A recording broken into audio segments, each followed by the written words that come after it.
Hey, good morning everybody. Welcome to Thursday, November 12th. And I'm doing the weekly recap a day early because I'll be at the National Association of Realtors Convention all day tomorrow. Some great things happening down there. I may post some video. I'm going to take the video camera with me and try to get some interviews and some things done with some folks down there. I'll bring you some of the latest and greatest technology tips and tools, what's happening in the real estate industry. So be looking for that tomorrow. But I did want to get to the recap today because there have been a couple of pretty cool tidbits of information that have been announced today, so I want to jump right into it. One of the main points I've been talking about recently is the expansion and extension of the homebuyer tax credit, and there's been a lot of talk, especially about the first-time buyer credit, and I wanted to talk a little bit more in detail today about the expanded part of that tax credit. This is for move-up and repeat buyers, so somebody who's owned a home for at least the past 5 years is qualified to take advantage of a $6,500 tax credit.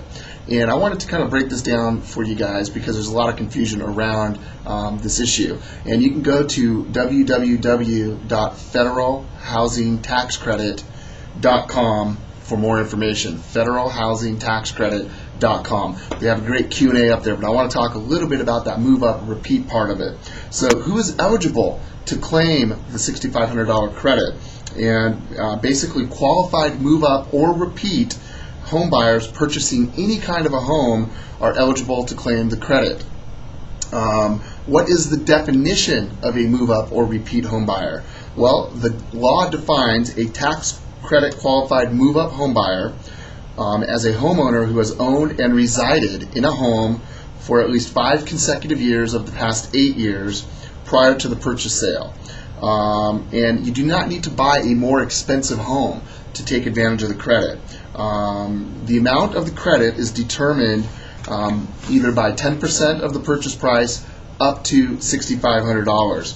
And there are income limits with this as well, but it shouldn't really affect too many people. If you're single, your income limit is $125,000, married, $225,000 if you're married and filing a joint return. So again, federalhousingtaxcredit.com, lots of great information, Q&A on that. This is a great tool, guys. What we're basically talking about here is free money, and it's a dollar for dollar credit. So if you owed $6,500 to the IRS next year and you sold a home and bought another home and took the credit, in effect you'd owe nothing to the government. And let's think about the bigger picture here. The federal tax gain exemption, right? If you sell a home, you can exclude the gain up to $250,000 if you're married, $125,000 I believe if you're single. So you got a tax-free exemption already on any profits you earn. Factor in a $6,500 additional credit, and hey, it's a pretty compelling reason to make a move. You may sell the home for a little bit less than you would in a normal market, but you're also going to be able to buy another home, maybe a much more substantial home, more bedrooms, more baths, more square footage, nicer neighborhood for less money than you could 3 or 4 years ago. So whatever you give up on the sale side, you're definitely going to make up on the purchase side. And then the other factor here, guys, is interest rates are way lower today than they were 5 or 6 years ago when somebody might have made that purchase. So I talked about this a little bit a week or so ago.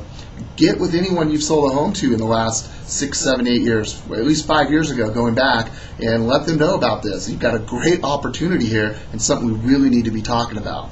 Let's talk a little bit about how to use that first-time buyer credit up to $8,000 and why that's important. I've got some great information that was released today by the California Association of Realtors on the entry-level housing affordability index. So in other words, how much money does somebody have to make to be able to afford a median-priced home in California?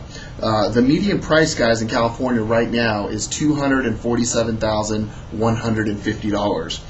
In order to afford a median-priced home here in California, you need to have a minimum household income of $43,500. So if you make $43,500 right now, you can afford to buy a median-priced home. And that index, and again, this is the first-time buyer housing affordability index in California right now, stands at 64%. So 64% of the people in California can afford to buy a median-priced home. That's actually up over the third quarter of 2008 when it stood at 55%. If you want information on this, you can go to www.car.org, CAR.org, which is the California Association of Realtors website. It has a county-by-county breakdown and even individual cities, but a couple of them I thought were interesting. Right now, Orange County, 51% can afford to buy a home. Riverside, San Bernardino, 78% can afford to buy a medium-priced home. San Diego, 56% can afford a medium-priced home. So you've got some good numbers there if you want to take a look at that.